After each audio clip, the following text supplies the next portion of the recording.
In this video, we're going to show you how to inflate the 12-foot battle boat with Rover Marine. We have the boat wrapped up in the bag, our 2 seats, and the paddles. Let's just unbag this boat and start inflating the process here.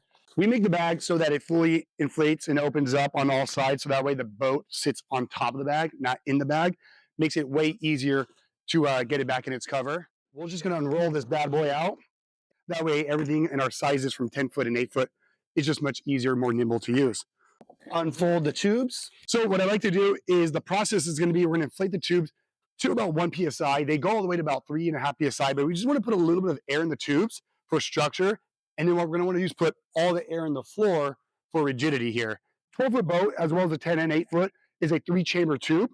It doesn't matter which one you start with. I set the pump to about 3.5 psi. And now what we're going to do is start the inflation process. It's a 3-chamber tube, 1-chamber floor, and then 1-chamber hull. And what I like to do is get a little bit of air in all the tubes first. Stop. I want to get the floor all the way up to about 10 psi. I don't want to do the hull until the very, very end. This is when we're going to jump into the floor and inflate that VT flooring all the way to about 7 to 10 psi. If you're in really, really, really hot conditions, hit it at about 7 psi to allow fluctuation.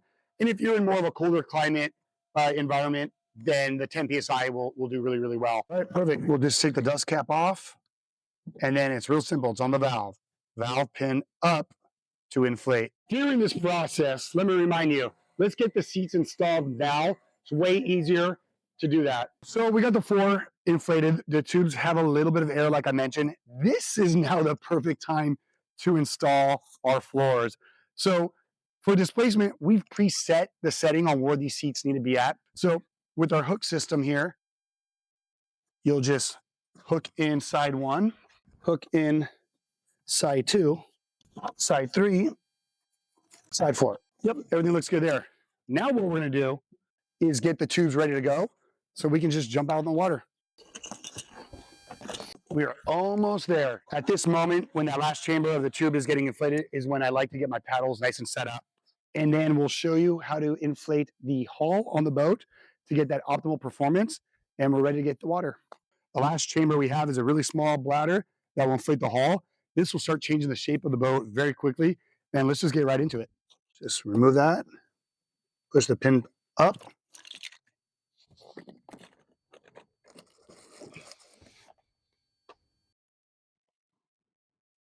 There we have it. The 12-foot battle boat is ready for battle. This boat is ready to go, fully inflated.